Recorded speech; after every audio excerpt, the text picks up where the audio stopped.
going to begin. Thank you, everyone. We're going to open Paradise Lost proper now.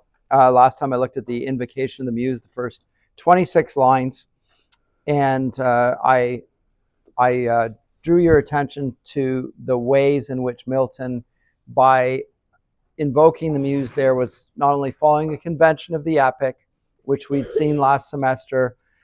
We could find in Homer and also in Virgil and also in Dante and other authors for that matter, because again, invoking the Muse is just a requirement in the Greco-Roman tradition for telling an epic account. You were requiring divine aid to tell it. So Milton's following that account, and yet he is suggesting also embedded within that whole text that his appeal to the Muse will far surpass the Aeonian Mount. It will soar above them. So it's going to go above where the gods of those accounts are said to reside. So it's not up on the mountain where Zeus and the other deities are said to reside. And likewise, his account is going to, because of the greatness of his God, will surpass those narratives.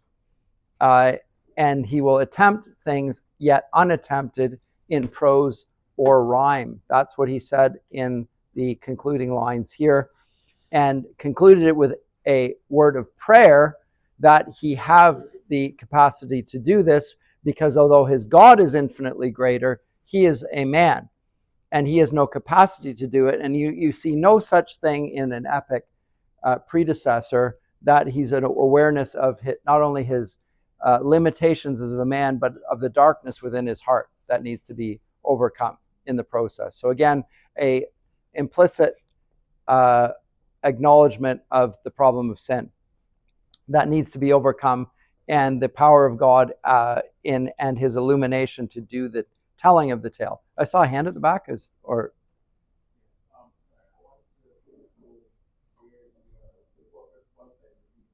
I'm not going to worry about that right now, but I'll happily post it on the online for you afterwards if you want to be using a website. But you can pay attention to this one. If you can't see it, by all means, please move forward. But I don't want people looking at screens. I want them looking at me. We're going to engage here. I actually don't want laptops open. So if you can use them and take notes, you can. But in general, I ask people to write because it helps you pay attention and not get distracted by other things like social media, etc. But also writing it down as a mnemonic device. It aids your memory and your retention. You will filter out the information that I say that you think is worth remembering. And if you want the whole transcript, well, you can just look at the recording on YouTube. But you don't need the medium of some electronic device to get a lecture. It's seen as a gift in our generation that we have it. I think it's an impediment. It prevents you from developing the skill set that you will come from listening carefully and taking notes. Yes? Yeah, no, it's fine if you've got it. I just say I prefer it, and I put it up behind me for a reason. So even if you didn't bring the text, you can see the text behind me, and I will cite the text behind me so you can have eyes front. You don't need to be distracted. Yes? Yes, I'll take care of everything. You don't need to worry about anything but paying attention to me. Nothing. That whole semester. Just come. Okay? I don't want you to worry about anything except engaging with the material. No distractions. I'm trying to prevent all distractions. You want to be here? That's being an adult. Good. You've signed up. You're paying a lot of money. You're here. Be here in mind and in body. Read the text in advance. Pay attention in the class. Engage by all means. Ask me lots of questions. That's good. Okay? Yeah. It sounds like a punishment. Close your eyes. It's not a punishment. It's the opposite.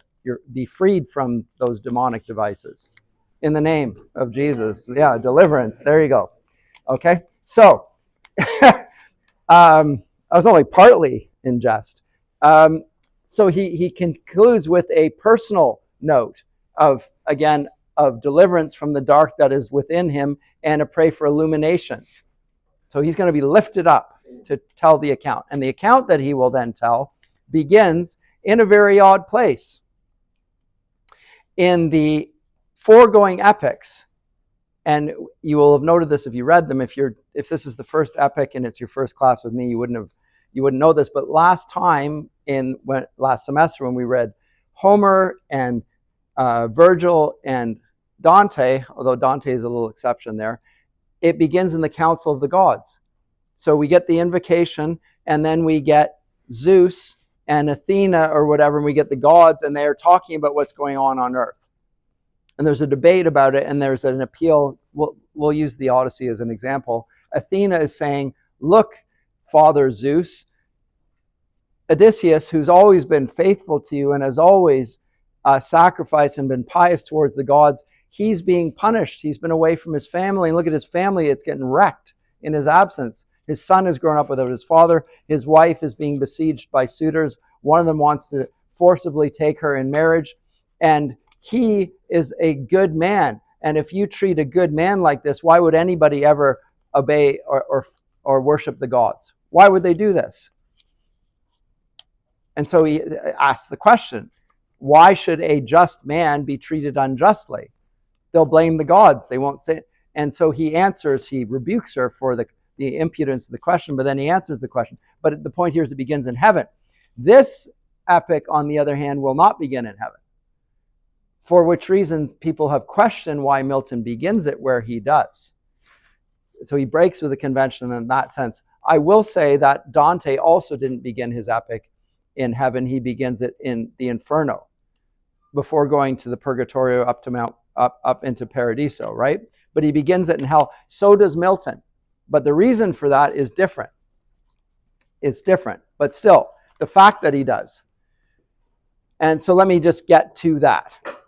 So now Milton, having invoked the muse, which is the Holy Spirit, he makes that clear, says, say first, for heaven hides nothing from thy view, nor the deep tract of hell. Say first, speaking now to God, or the Spirit, say first what cause moved our grandparents in that happy state, which he just mentions right at the beginning, favored of heaven so highly to fall off from their Creator and transgress his will for one restraint, lords of the world besides. What caused them to, it doesn't pop up. Okay. What caused them to disobey? Who first seduced them to that foul revolt? The infernal serpent. Answers his own question right away. He it was whose guile, stirred up with envy and revenge, deceived the mother of mankind, what time his pride had cast him out from heaven, with all his host of rebel angels, by whose aid aspiring to set himself in glory above his peers, he trusted to have equaled the Most High if he opposed. And with ambitious aim against the throne and monarchy of God, raised impious war in heaven, and battle proud with vain attempt. Okay, so he answers the question, but then immediately goes to a time in history before this. And I said to you last time, it's one of the epic conventions that we begin in the middle of things. And the middle of things here is after the war in heaven takes place and before the temptation of man has and fall of mankind has happened. So chronologically speaking, in terms of the epic account, we begin with Satan and the other fallen angels on the lake of fire in hell. That's where his account begins. But he's going to backtrack. We're not going to read it here because we're only going to take 4 classes to do it. But in book 6, he will talk about the war in heaven, which led to Satan being here. That he will tell us at a later date that happened. But here he just alludes to it. He talks about the war in heaven against the throne of monarchy of God, raised impious war in heaven. Again, that's book 6. Spoken of it in Revelation 12. If you want to read any biblical text to help you in this account, besides Genesis 1-3, read Revelation 12. Both of them are key texts. They're not the only text that Milton will use. In fact, it's the whole account is saturated with biblical references. It's a thoroughly biblical epic. But those are the two main ones. So read Revelation 12 if you haven't read it, and read Genesis 1 to 3. And you'll get that those are the two main texts that are helpful here. But there was a war in heaven. It led to the defeat of Satan and the other angels, and they have been now cast down on the lake of fire. The defeat of mankind and their fall lies in terms of the narrative ahead in the book. We're not getting to that till book 9. But we already know the outcome of that. So this is part of the epic which is also unprecedented. In Virgil's account, in Homer's account, we're hearing of stories that, at least for us, we've never heard before. We don't know where they're going. I'm talking about the reader experience right now. You don't know what's going to happen in this epic. So you read on and you're really interested. What's Odysseus going to do next? What's Aeneas going to do at this point? Because I simply don't know. As Christians reading this account, we already know what's going to happen in this account. Milton can't surprise us in that sense. We know that Satan is going to deceive Eve and that Adam and Eve are both going to fall, and with them the human race. Milton began his whole epic by acknowledging that. He begins of man's first disobedience. So I think we know what's going to happen. But as yet, that has not yet happened in the account. So leading up to book 9, when we get to look at Adam and Eve, we will in book 4, by the way, we will see them as yet unfallen. We have unfallen mankind. So book 4 is going to be important to us in that sense. What were Adam and Eve like before the fall? Before original sin darkened their minds and corrupted their wills and made them into people like us. What were they like? Milton will have a look at that. But he's not going to surprise us because we know what is going to happen in the story. So the plot's already given away. So the interest on our part is not in finding out what's going to happen, but how is he going to tell this account? That's where Milton is going to earn his praise as the great epic writer. It's not by being creative in the sense of being novel. There's no novelty about this in that sense. The story's already been told. He's retelling it, but he's retelling it in the clothing of an epic. Just like he's going to follow Homer's Odyssey and Iliad and Virgil's Aeneid, he's going to use that sort of structuring, story, trajectory in order to tell the biblical account. That's what he's doing that's new. And so it begins, as I say, in hell. And him, that is Satan, the almighty power, hurled headlong, flaming from the ethereal sky with hideous ruin and combustion, down to bottomless perdition, there to dwell in adamantine chains and penal fire, who durst defy the omnipotence to arms. 9 times the space that measures day and night, to mortal men he with his horrid crew lay vanquished, rolling in the fiery gulf, confounded though immortal. So they are not dead because they are immortal. They're born and created without death as on their horizon. They are created immortal. Nonetheless, they are powerless. They're trapped. They're chained to the lake of fire when we first meet Satan and his cohorts. And this is important because they're not going to stay that way. And this is also interesting that Milton touches on this. He says that rolling on the fiery gulf, but his doom, that is Satan's doom, reserved him to more wrath. For now, the thought both of lost happiness and lasting pain torments him. Round he throws his baleful eyes that witnessed huge affliction and dismay, mixed with obdurate pride and steadfast hate. At once, as far as angels can, that is, see, he views the dismal situation waste and wild, a dungeon horrible on all sides round, as one great furnace flamed, yet from those flames no light, but rather darkness visible, served only to discover sights of woe, regions of sorrow, doleful shades, where peace and rest can never dwell.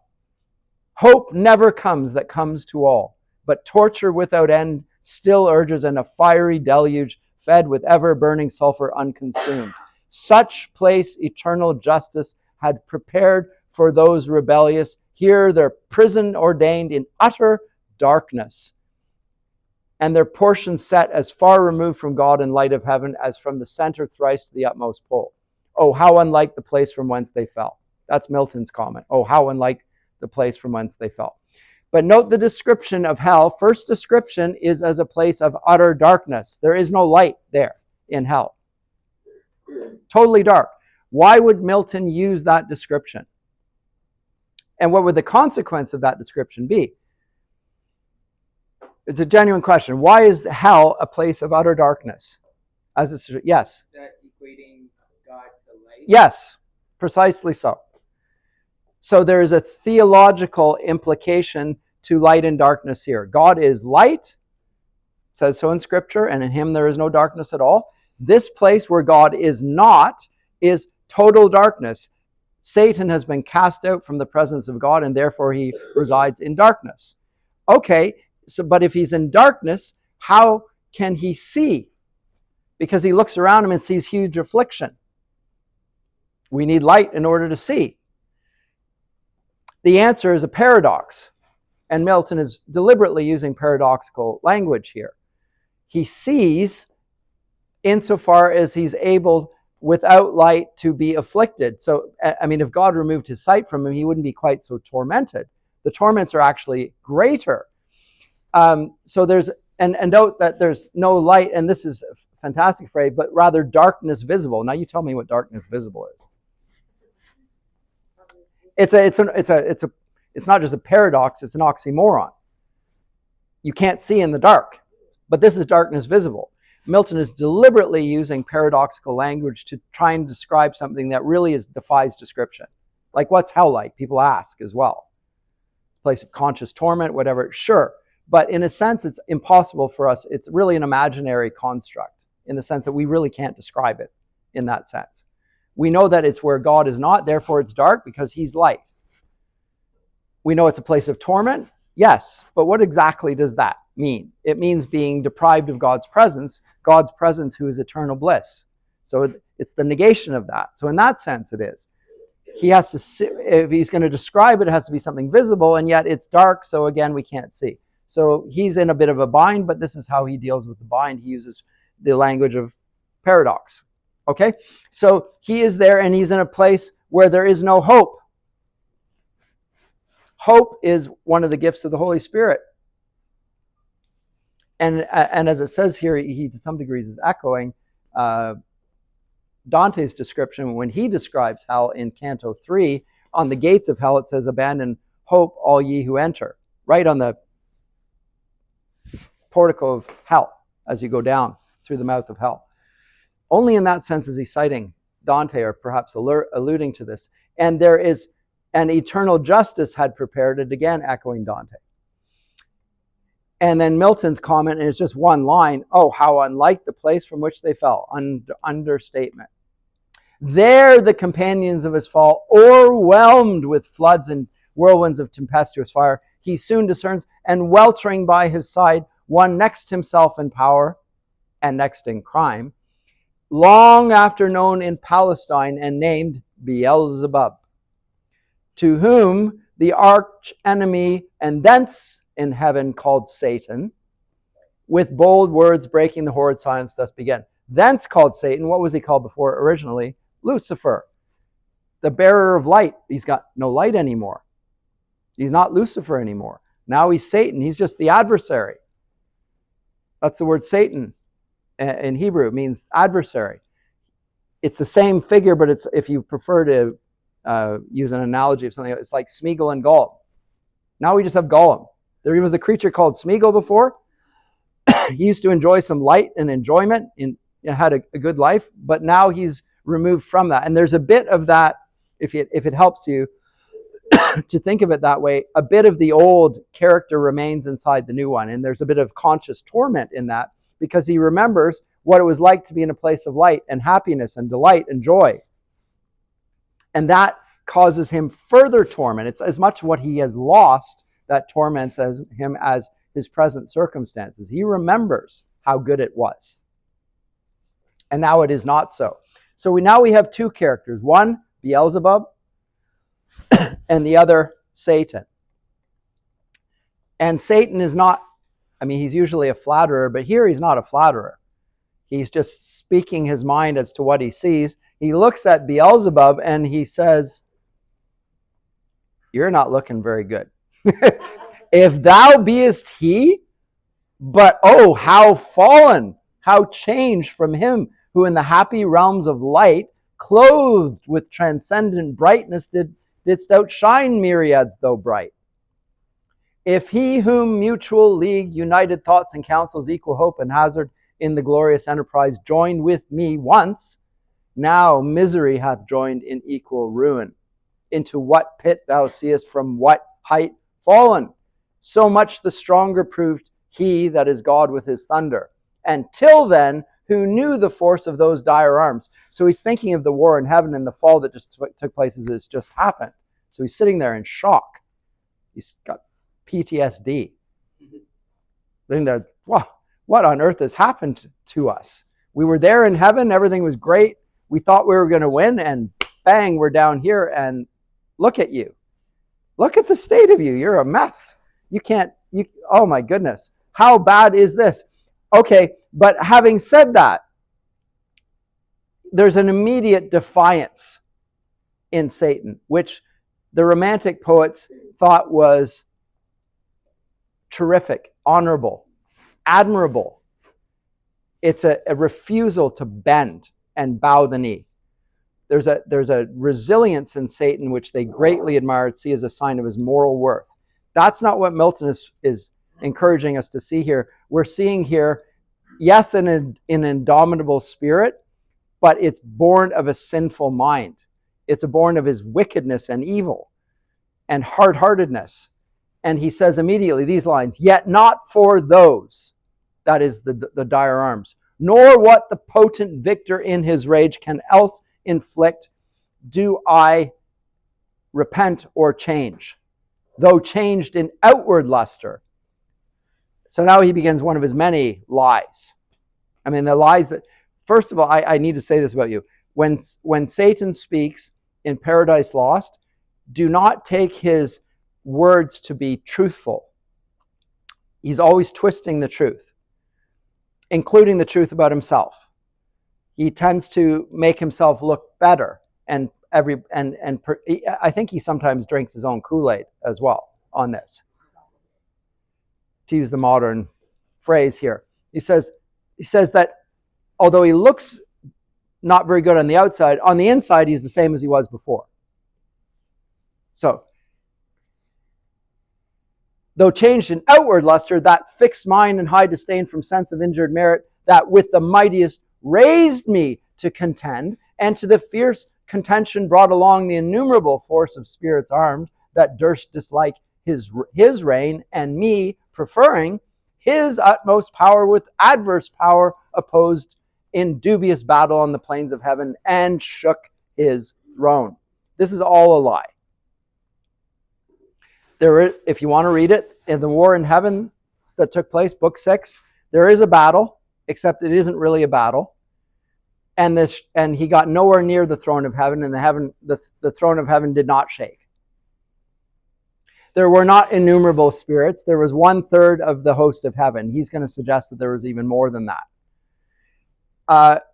The Almighty did not raise Satan to be an adversary. He suggests that God did. He's blaming God for his own actions. It's just filled with half-truths. And the reason why he is in this state, it's all God's fault. He's going to claim all of the credit for whatever's good, and all the blame goes towards God. So it's constant twisting of the truth. But at the end of this, the great declaration, what? Though the field be lost, all is not lost. The unconquerable will and study of revenge, immortal hate and courage never to submit or yield, and what is else not to be overcome, that glory never shall his wrath or might extort from me. To bow and sue for grace with suppliant knee and deify his power, who from the terror of this arm so late doubted his empire, that were low indeed. That were an ignominy and shame beneath this downfall.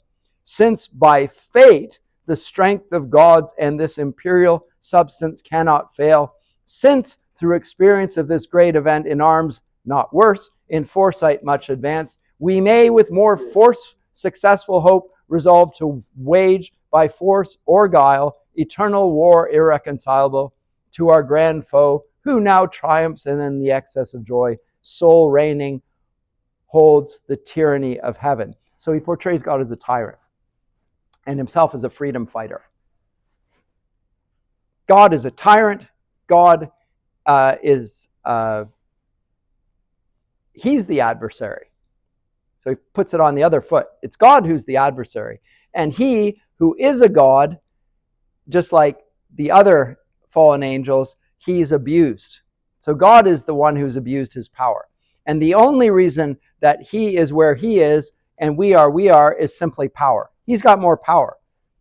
But we have the right, we have righteousness on our side. We're the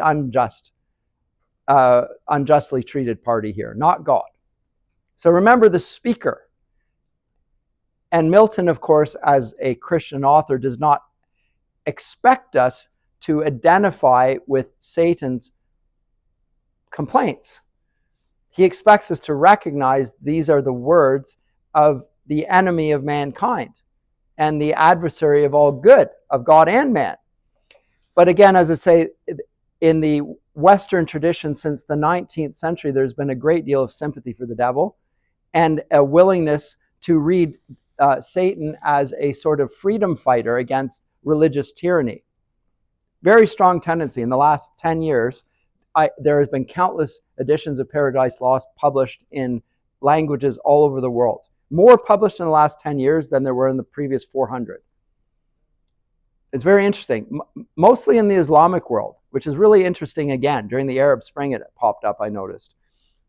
So translated, Paradise Lost translated into various languages and applied and read metaphorically as an opposition to God, in that case, Allah, I guess, and Satan then as the freedom fighter fighting against that form of God. It's a sort of a allegorical reading of Paradise Lost. Note that that's not what Milton intends. And the Romantics, when they make Satan into the hero, are completely misreading the text. Question at the back. It depends how long the comment is, because I'm short on time. But yes, make your comment.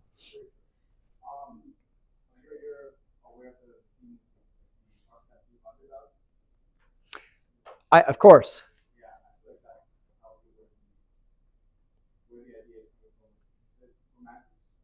The Romantics, the early 19th century authors, we're going to get to them later on the course. Yes. Yes. We do. Yes.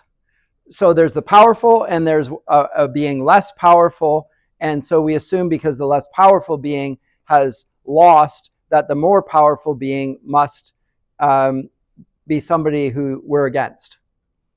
That assumption, again, makes certain assumptions about the two parties concerned. And we're applying then a field of human judgment into the realm of theology. Again, we're misreading the text. Milton is not talking about, although you will read some critics say that really this is political commentary, and Satan and the cohorts represent, I don't know, the Charles I and the government of the king, and the others. It's a political treatise as opposed to the parliamentary army and the Republicans against them. Flip them one side or the other. You could read it that way. That's the wrong way to read this. It's just the wrong way to read it. But you're right. That might be one of the reasons why they see it as somebody more powerful who's defeating somebody less powerful and is going to keep on beating them and keeping them down with no possibility of forgiveness. Right? So it makes God into a abusive individual. Yes. Doesn't that ignore the fact, though, that early on Satan says he doesn't want forgiveness? He doesn't want it, even if it were offered. Yeah, and he thinks that he should be the rightful owner of this throne. So regardless of the power imbalance, he refuses to ever admit defeat and intends to continue the fight. He will not stop. Yeah. Yeah. And now he thinks that he has a better chance because he knows how powerful God was, which is a little bit odd since God created him as well. And he is God, and he's already defeated him once. And since he's also omniscient and can see and know everything, I'm not sure how he's going to do better the second time. Right? So it's delusional, as I say, he drinks his own Kool-Aid. But it's the vantage point of why would a being come at it a second time, having been defeated the first time? The first time the battle took place, it was in heaven. Now he's in hell, and he thinks he's going to do better the second time? Like, that's crazy. But, so again, it does depend on how you read the text, and I would just urge you to be attentive to the text.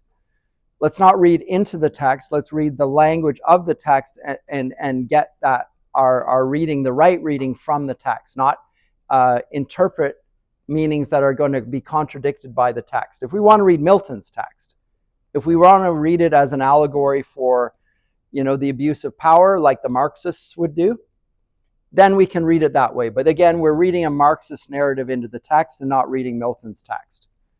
And then we get into the issue of hermeneutics. And are we going to do exegesis or are we going to do eisegesis, if you want to use the language of Christian theology? Do we want to read what the text from out of the text, or do we want to read into the text? That's eisegesis. The Romantics and those that see it as a differential of power are doing eisegesis. That's not what this is about. At any rate, that's the accusation, though. God is a tyrant, and I'm not going to submit. Never. And then Milton's comment, so spake the apostate angel, though in pain, vaunting aloud, but racked with deep despair. Note that Milton is thereby commenting on what is going on inside of his head. He doesn't believe his own words.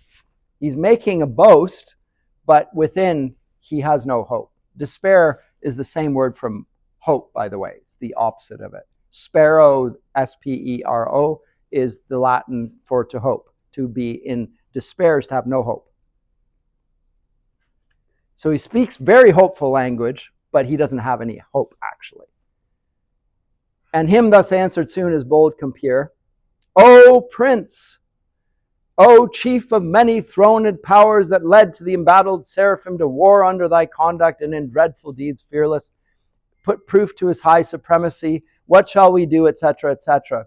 And I'm going to skip over what Beelzebub says and come to Satan's language, because this is really telling and really important as well. And it represents the mindset of Satan, which I want to suggest to you is totally contradictory to the mindset of God, even though he's just called God a tyrant. What does he actually view victory as and good character as? These are Satan's words. Fallen cherub, to be weak is miserable, doing or suffering. I'm going to stop there before I go forward. To be weak is miserable, doing or suffering. Who will suffer in weakness? Of course, on the cross. And he will do so in a state of utter weakness, exposed to his enemies, naked, nailed to the cross, etc. So Satan has nothing, there's nothing that enters his consciousness that would suggest the power of humility or of suffering. And yet those are the very two things that God himself, in the person of the Son, is going to use to redeem the whole world. Whereas Satan, who accuses his adversary of being a tyrant and abusing his power, only thinks in terms of power. To be weak is miserable, doing or suffering. But of this be sure to do aught good never will be our task, but ever to do ill our soul delights. So he's totally committed to evil. as being the contrary to his high will, whom we resist. If then his providence out of our evil seek to bring forth good, our labor must be to pervert that end, and out of good still to find means of evil, which oft times may succeed so as perhaps shall grieve him, if I fail not, and disturb his inmost counsels from their destined aim. But see, so we're going to do evil. We're not going to suffer weakness in any way. It's beyond thing. So again, when he calls God a tyrant and abusive of power, note that Satan himself will not suffer any diminution, is totally committed to domination and power without restraint, and committed also to evil. So there can be no ambiguity about what sort of creature Satan is. Totally committed to evil and to darkness. And how about this? But how about God? The angry victor hath recalled his ministers of vengeance and pursuit back to the gates of heaven. And maybe we can do something here. So let's go see over there on that yon dreary plain, the seat of desolation. Thither let us tend from off these tossing these fiery waves. Their rest, if any rest, can harbor there. They're not, again, if you read the biblical accounts, the word rest brings to mind peace with God. They're not with God, so there can't be any rest. There can be no restoration. There can be no shalom. It's just conscious, eternal turmoil. Let's go see if we can find rest there, knowing that there can be no rest there. It's a place of torment. But let's go over and see if we can go there. So then he goes, and when he goes like, and he's described here as being as huge as the Titans who are punished in Homer's underworld, the earthborn gods. Those that warred on Jove, that is Jupiter, Briareus or Typhon, from the den of ancient Tarsus held, or that sea beast Leviathan mentioned in Scripture, which God of all his works created hugest that swim the ocean stream, him happily slumbering on the Norway scum. So what we get here is now a whole list of beings, past and present, mythological and biblical, as precedents for the description of Satan. And this is part of what makes Milton's epic so rich, is his whole bevy of allusions. This word allusion is a word you need to know. It's with an A. This is literary language. To allude to something is to point to a past precedent and bring it to the reader's mind. So he could just describe Satan. But instead of that, when he comes to describe Satan, he refers to other beings that are something like him. And note that the references are all bad. And the association's all bad. But by doing so, he creates a richness of the text and the associations that come with it. And note this as well.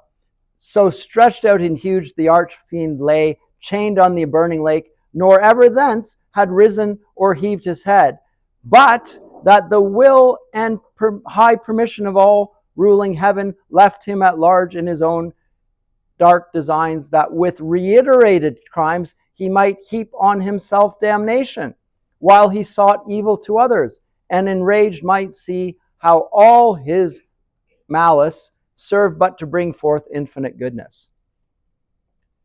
Grace and mercy shown on man by him seduced, but on himself treble confusion, wrath, and vengeance poured.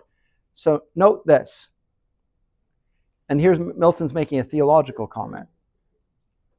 And it's going to answer one of the questions that takes place most commonly in Christian theology, is if God is all-powerful and righteous and omniscient,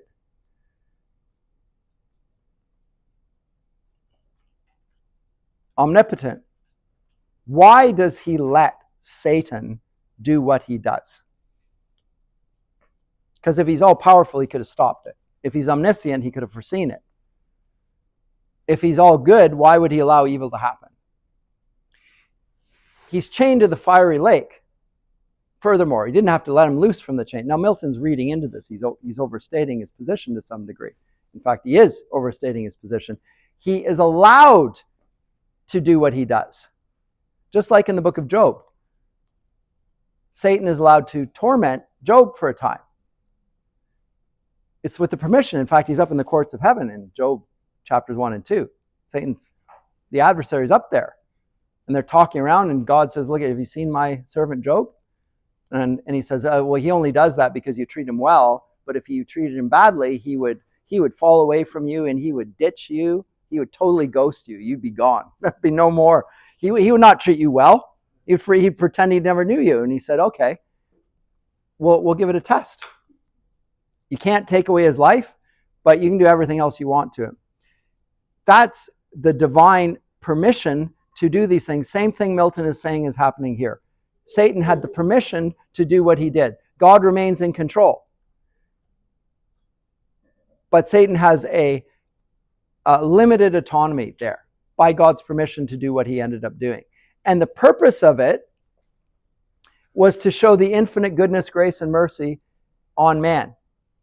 So he knows about the fall of mankind before the fall of mankind ever took place, and before there was ever a sinner on earth, there was a Savior in heaven, intended to do him good. Milton's already giving away the game. Right here, before he's even got to the account. Right? That sin has not yet happened. Satan's still in the lake of fire, but he's already telling us he's going to succeed, and God has allowed him to do it with his divine foreknowledge. Satan just referred to fate. Milton doesn't believe in fate. Fate is, remember, blind. In the Odyssey and the Aeneid and so forth, the fates are things that the gods can't change. No such references here. We're talking about providence. God decrees things. He sees all things. He allows the evil to happen in order to show good, in order to show grace and mercy. So up he goes. Forthwith upright he rears from off the pool his mighty stature. On each hand the flames driven backward. Remember, still in darkness, so what sort of flames these are?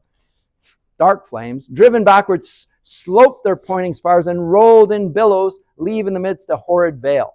Then with expanded wings he goes off, and off he goes, and then there's a series of other references.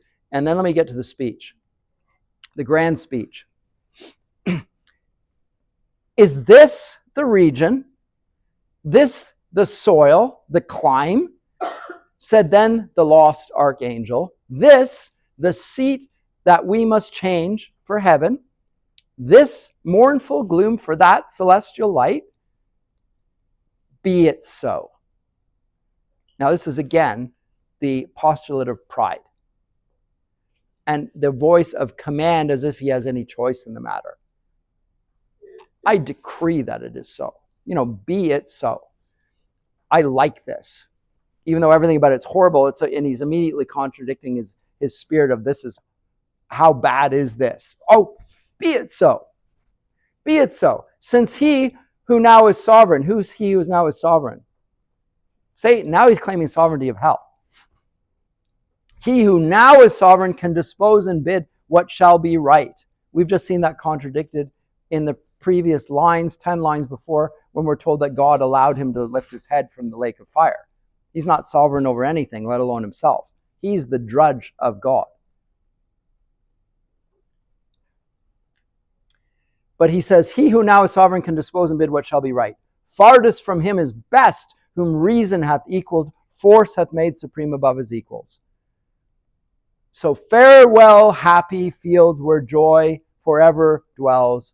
Hail, horrors! Hail, infernal world! And thou, profoundest hell, receive thy new possessor. One who brings a mind not to be changed by place or time. And then he gives this famous line. It is a famous line. The mind is its own place, and in itself can make a heaven of hell, a hell of heaven. What matter where, if I be still the same? And what I should be, if all but less than he whom thunder hath made greater. So again, he distinguishes himself from God by saying that the only difference is power. He's got a lot more power. But otherwise, I am God's equal. And now I am the monarch of hell. Here at least we shall be free. The Almighty hath not built here for his envy, will not drive us hence. Here we may reign secure, and in my choice to reign is worth ambition, though in hell. Better to reign in hell than serve in heaven. So there's the nub of it right there. That's what he doesn't want to be. He refuses to serve. He refuses to obey. He refuses to submit. He wants to be supreme. For all of his claim of equality, there's God and we're other gods and he's got more power, but otherwise we're all equal. He doesn't want that either. That's all a lie. He wants to be God and he wants God not to be God. And God, who is good, thereby he wants the world to conform to his constructions of him, and he thinks that it is possible because, as he says, the mind is its own place. Now, this is a really important phrase here. The mind is its own place, and in itself can make a heaven of hell, a hell of heaven. What he is doing here is saying that what I can do in my imagination is all that really matters.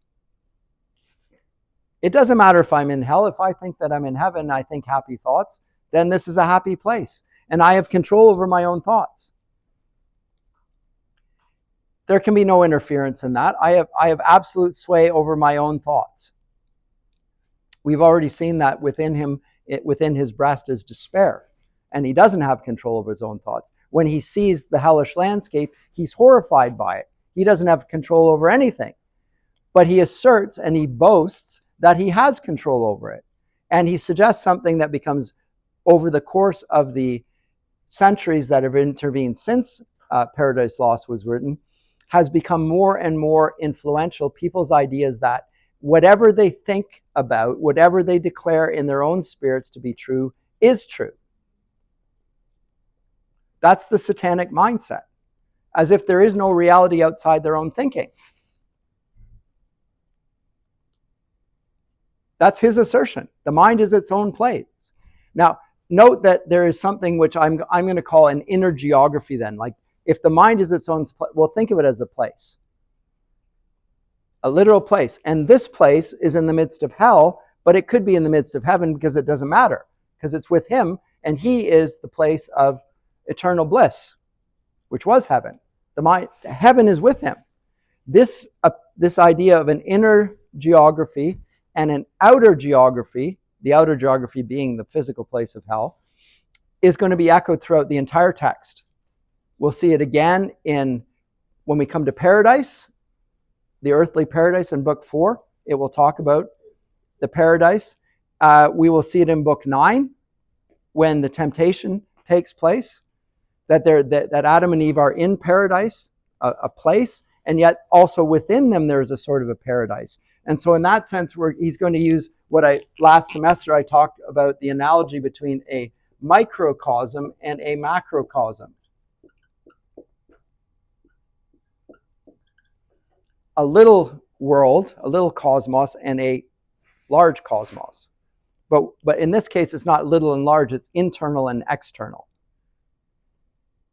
And Milton is going to, and this is one of the things that makes him such a great poet, he gives us great insight into psychology. The discipline that did not exist in Milton's day under that name. Milton has profound insight into the psychology of the devil and of human beings for that matter.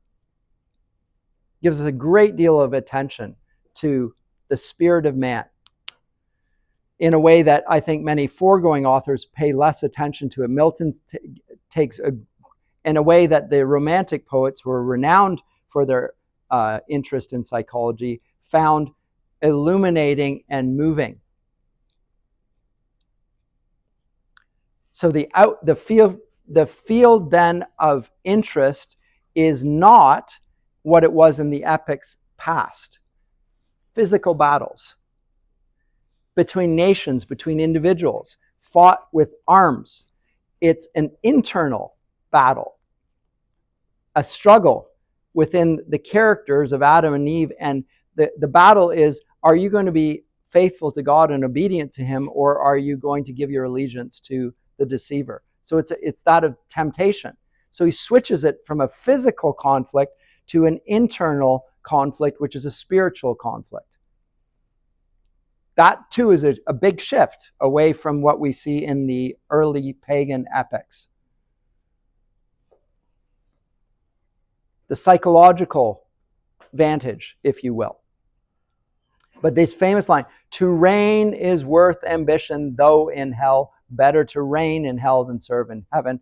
Again, just a few lines earlier, he said to be weak is miserable, doing or suffering. Now he says, better to reign in hell than serve in heaven. Note that Jesus suffers and is weak and is the servant king.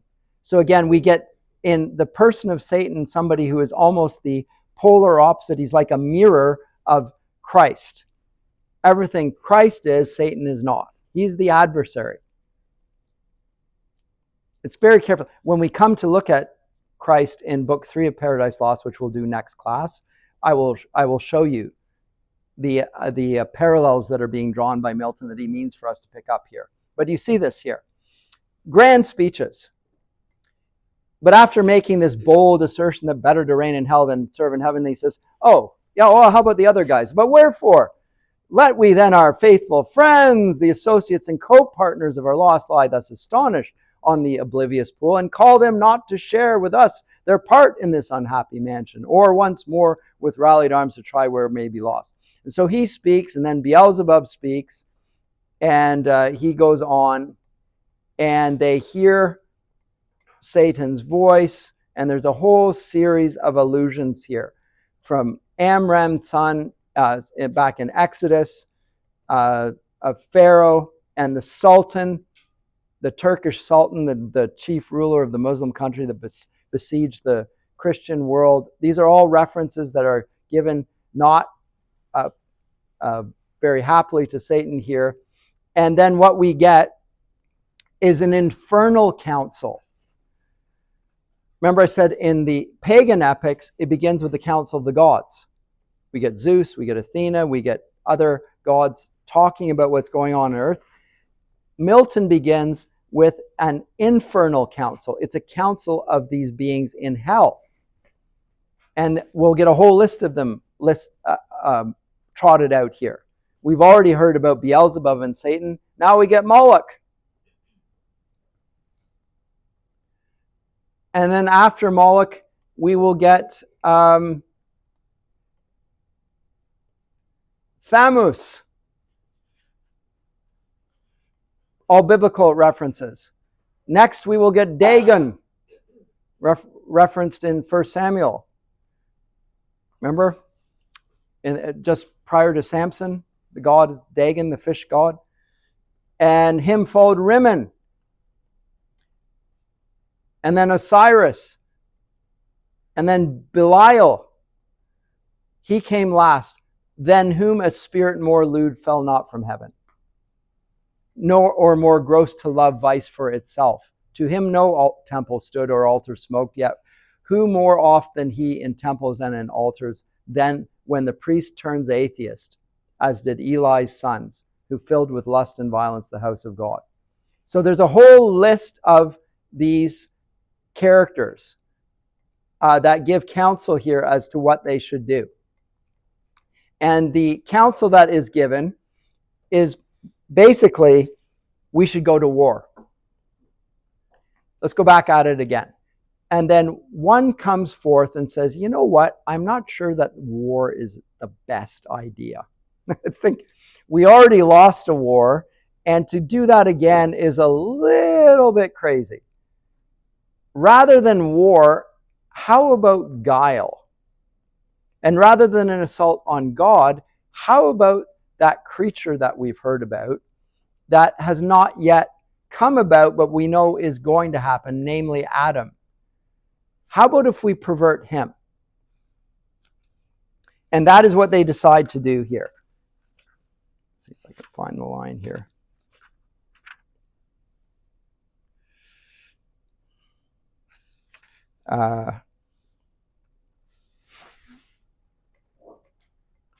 But again, for those who want to see Satan as, the victim of a power play, he's compared in shape and gesture, proudly eminent, stood like a tower.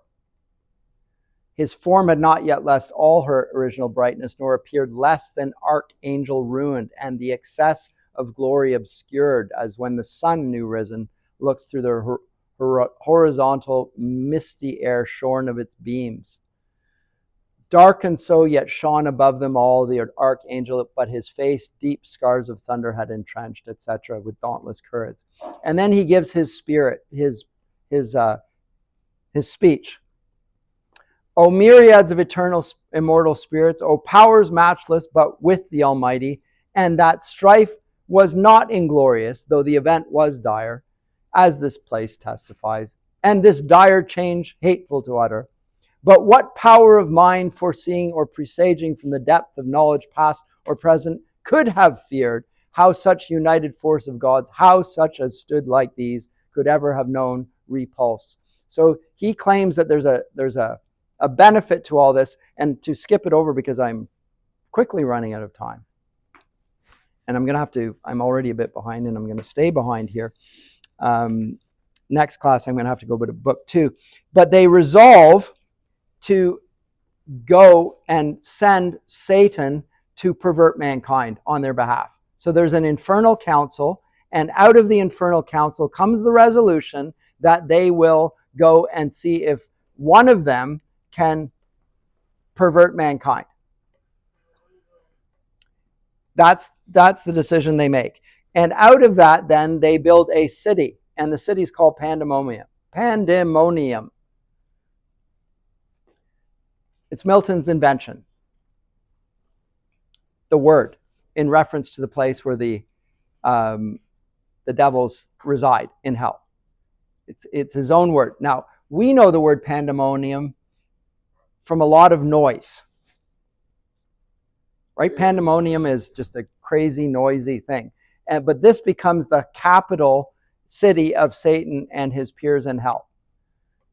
And up they go and out they go.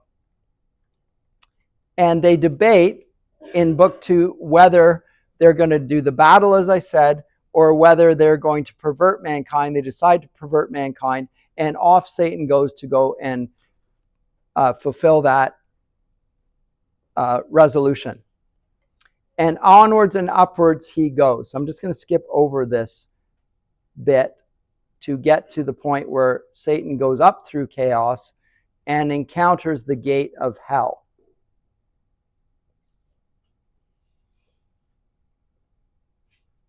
So the Stygian council thus dissolved, and forth he goes, up he goes, and onwards. And as he goes upwards, I'll pick it up line 629. Book 2, 629. Meanwhile, the adversary of God and man, Satan, with thoughts inflamed of highest design, putteth on swift wings, and towards the gates of hell explores his solitary flight. Up he goes, and then he's compared to a drug dealer. The spicy drugs of Ternate and Tidore, where merchants brings, on the trading flood around the Ethiopian coast and to the Cape, and outward they go, and such he seems. And at last he gets to the gates of hell. Now, how are they described? The description is great, and so are the characters who reside at the gates of hell. You have to pay attention to them here. So seem far off the flying fiend, at last appeared hell bounds high reaching to the horrid roof, and threefold the gates. 3 folds were brass, 3 iron, 3 of adamantine rock, impenetrable, impaled with circling fire, yet unconsumed. Of course, the fire doesn't fade. Before the gates there sat on either side a formidable shape. 2 shapes. One on one side of the gate, the other on the other side of the gate. On the one side, the one seemed woman, to the waist, and fair, but ended foul in many a scaly fold, voluminous and vast. A serpent armed with mortal sting. So she's a woman from the waist up, but from down below, serpentine. About her middle round a cry of hellhounds never ceasing barked, with wide Cerberean mouths full loud. Cerberus, the hellhound, mentioned in Homer's Iliad, mentioned in Harry Potter. He's plucked it right from the Iliad. J.K. Rowling, right? Milton's put this here and now referred to the hellhounds that are barking around the middle of this woman, whoever she is, and rung a hideous peal. Yet when they list, that is, when they heard something, they would creep, if aught disturbed their noise, into her womb. Ugh. And kennel there. Yet there still barked and howled within unseen. Far less abhorred than these, vexed Scylla bathing in the sea that parts Calabria from the horse Trinacrian shore. Nor uglier followed the night hag when comes in secret. Riding through the air she comes, lured with the smell of infant blood, to dance with Lapland witches while the laboring moon eclipses at their charms. So this woman is not being given a flattering description. She's uglier than Scylla. She's uglier than the night hag, dedicated to killing babies. That's how ugly. She's really ugly. Okay, so that's the one. How about the other shape? The other shape, line 666. The other shape, if shape it might be called, that shape had none distinguishable in member, joint, or limb. Or substance might be called, that shadow seemed. For each seemed either. Black it stood as night, fierce as 10 furies, terrible as hell, and shook a dreadful dart. What seemed his head, the likeness of a kingly crown had on.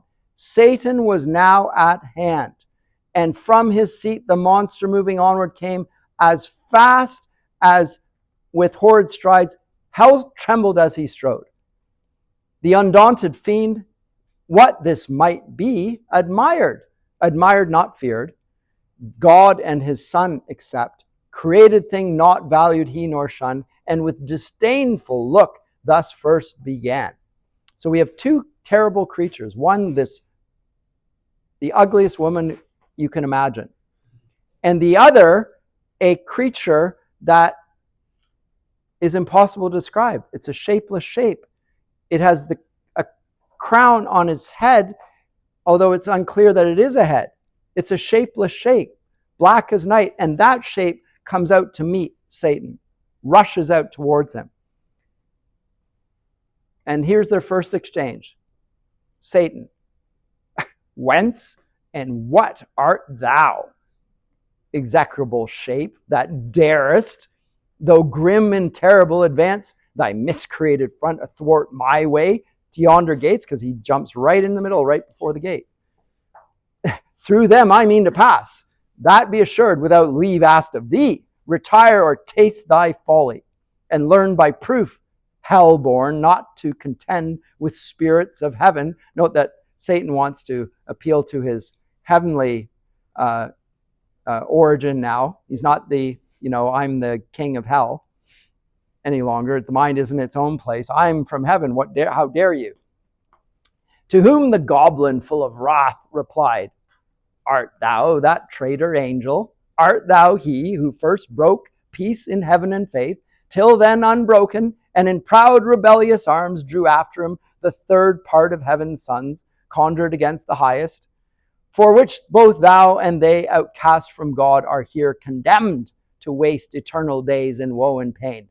And reckons thou thyself with spirits in heaven, hell doomed, and breathes defiance here and scorn where I reign king, and to enrage thee more, thy king and lord, back to thy punishment, false fugitive, and to speed add wings, lest with a whip of scorpions I pursue thy lingering, or with one stroke of this dart strange horror seize thee and pangs unfelt before. So now we got Satan, and we got this other character doing a little bit of flighting, which we see in the epic tradition as well.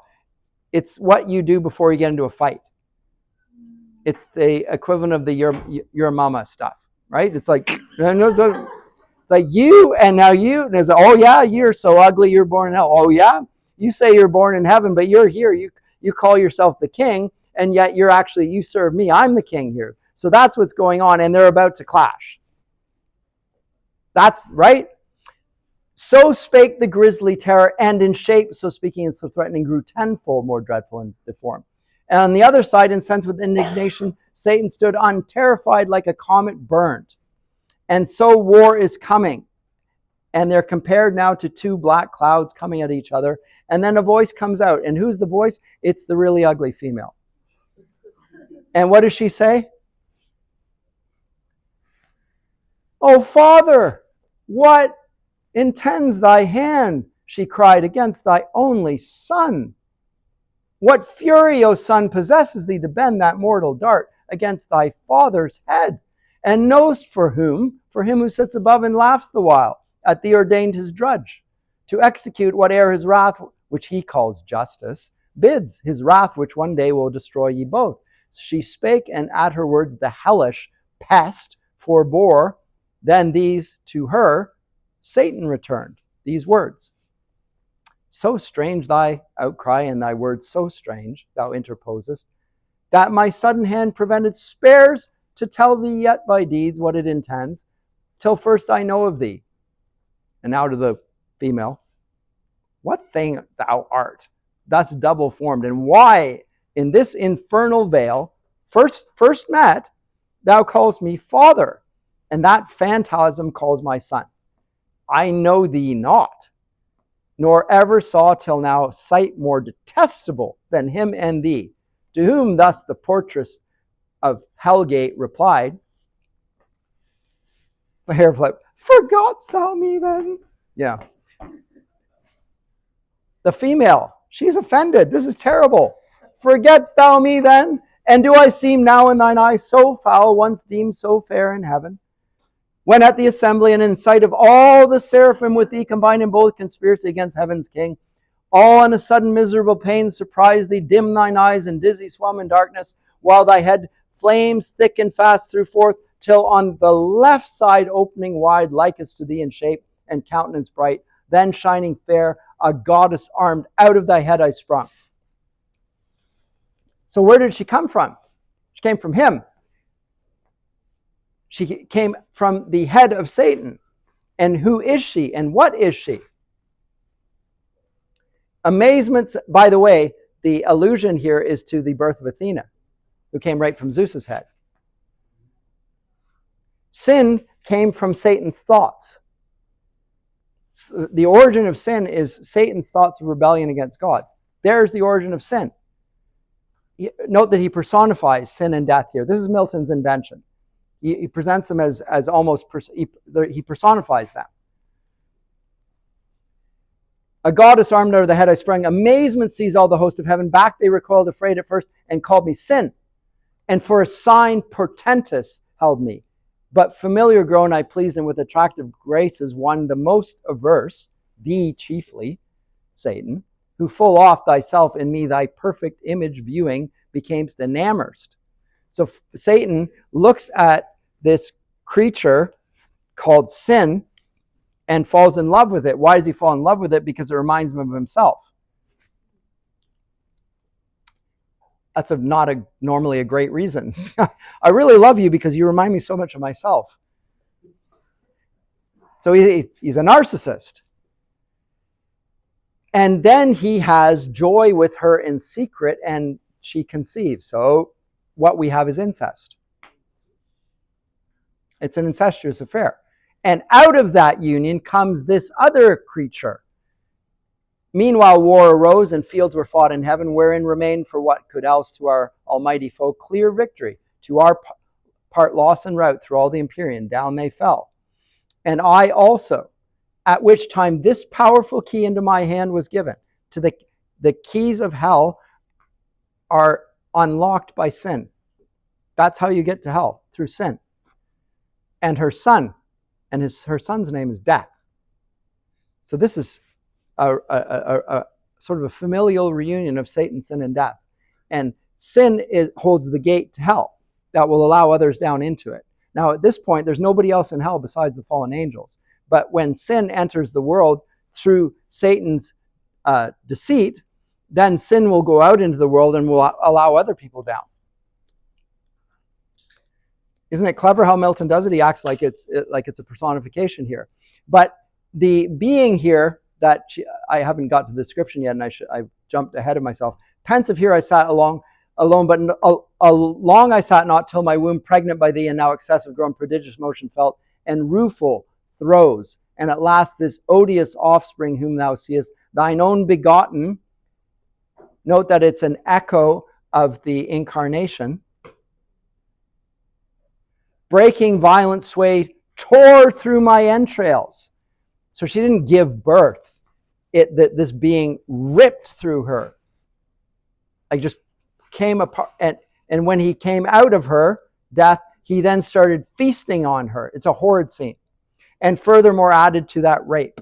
He raped his mother and created the hellhounds as well. So it's an awful, horrid scene. He, my inbred enemy, forth issued, brandishing his fatal dart, made to destroy. I fled and cried out, death. Hell trembled at the hideous name and sighed from all her caves, and back resounded, death. I fled, but he pursued, though more it seems inflamed with lust than rage, and swifter far, me overtook his mother all dismayed, and in embraces forcible and foul engendering with me of that rape begot these yelling monsters. So, incest between Satan and sin, and then more incest between death with his mother. So a horrid scene. If you think back to the tragedy that we looked at, Oedipus, and the incest and the horror with that, Milton magnifies this many times over here in these characters. So a famous scene here, and they eventually reach a sort of a status quo because death knows that if he eats his mother, that he will be destroyed himself. So he's waiting around and he's ravenous. He really wants food. Death is a gluttonous maw. His maw is gluttonous and he will not stop. He will eat, and there's no bottom to his willingness to eat up life. The only thing he can't eat is his mother. As much as he would like to eat his mother, because he will eat anything, he can't eat her because he will be destroyed. Because when sin is destroyed, death is destroyed with it. Right? It says so right in Scripture. So Milton is again reflecting on that. So now we have these two beings, and because I'm now out of time and I've gone beyond what I said I would do. One class. I'll be short after. Satan has an agreement with sin and death that if they let him through, that he will go up and he will pervert mankind and he will send them as much food as they want, and they will be released from hell, and sin can go up and live in the world, and death can reign up there as well, and he can have his fill, as many people to eat as he desires. And they agree that this is a good aim, and so he gets a free pass. So again, it's a horrid scene. Next time, we're going to move on to book 3, and we will then go to the heavenly council. So books 1 and 2 were in hell, and we get through hell, and then book 3 we're going to begin with the heavenly council, which sees all these things, and we're going to get God's reaction to the events that have taken place that we've just witnessed. Okay, so read book 3, and I will see you on Monday. Okay, thank you.